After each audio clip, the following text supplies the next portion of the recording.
Bonjour, c'est Gilles du site boursicoté.com. Voici l'analyse technique matières premières pour cette séance du jeudi 19 décembre 2013.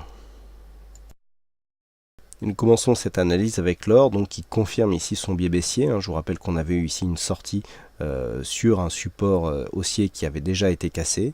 La phase de consolidation n'a pas réussi à dépasser le retracement des 38,2%. On est venu à quelques pips ici tester cette zone. Je vous avais dit que si on revenait ici sur les 1211, eh bien il y aurait signal de continuité avec possibilité donc d'avoir un objectif très bas qui nous serait donné par une extension de Fibonacci. Et bien c'est sur ce scénario que nous sommes, puisque hier, donc suite à la Fed, eh bien les cours ont cassé ici ce support intermédiaire des 1227, qui a pourtant bien joué son rôle jusque là. On voit ici la bougie très volatile qui a eu lieu hier, et énorme cette bougie, puisqu'on a ici environ 25 points d'amplitude sur cette bougie qui mesure un espace de temps de 4 heures. Ensuite on a marqué ici la cassure de cette zone 1227, l'objectif donc des 1211 dont certains m'avaient demandé quel était l'objectif. Et bien c'était celui-là. Dans un premier temps, on est venu ici sur cette bougie valider un contact avec cet objectif, on a fait un léger rebond technique et puis la cassure a eu lieu.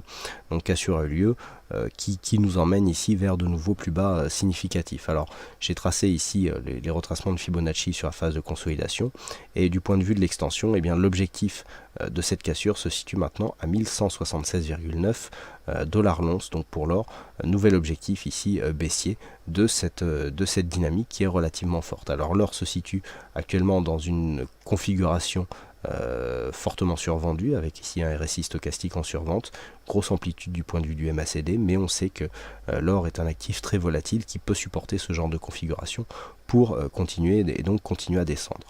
La prochaine zone de support remarquable sur l'or se situe à 1187,2 $ l'once. Nous avons ici une grosse dynamique en cours. En cas de rebond, on pourra viser ici soit les 1208, soit les 1211 $ l'once, pardon. Sur le WTI, eh bien, nous avons un signal de sortie, donc suite à cette forte phase de hausse ici, les cours ont consolidé à l'horizontale. Les retracements de Fibonacci nous disent que nous sommes ici sur une phase de consolidation assez restreinte, puisque les cours n'ont même pas venu ici, ne sont même pas venus tester le retracement des 38,2% de Fibonacci.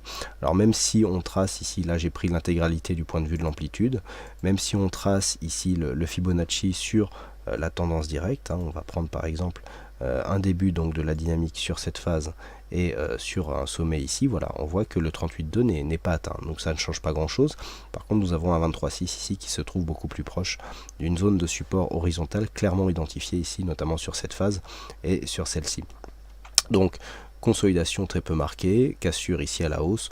On vient ici chercher de nouveaux objectifs sur cette phase de hausse, donc en cassure, ce qui nous donne par rapport aux extensions bien, un objectif que nous allons calculer tout de suite et qui se situe à 100,37 $ le baril.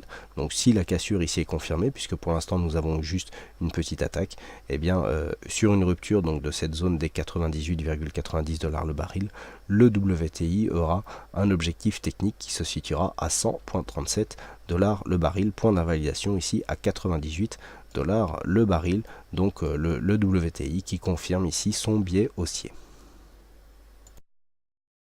Et enfin le Brent, pour qui le mouvement de hausse profite beaucoup moins. On reste dans des zones de cotation que nous avons l'habitude d'occuper, avec malgré tout une petite cassure ici de cette zone des 110 $ le baril. On s'achemine ici doucement vers la résistance des 110,65, des 110,65 pardon.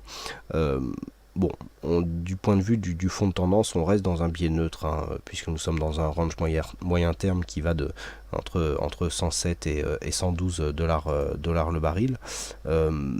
Non, pardon, 106,50 et 112 $ le baril.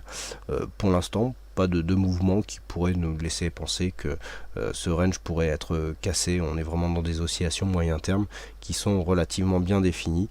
On vient ici tester une zone de résistance intermédiaire qui n'est pour l'instant sans gravité. On voit bien ici cette zone de point bas qui est sur le point d'être testée ici par cette petite phase de hausse, donc un WTI qui reprend un petit peu la main sur le Brent du point de vue de son mouvement haussier.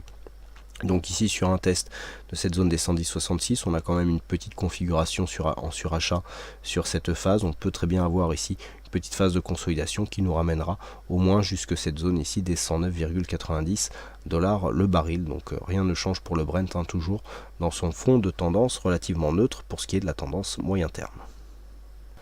Voilà ce que l'on peut dire donc sur l'analyse technique, sur cette analyse technique matière première. Il ne me reste plus qu'à vous souhaiter à toutes et à tous une bonne soirée, bonne chance dans vos prochains trades. On se retrouve dès demain pour d'autres analyses techniques en vidéo. Bonsoir à tous.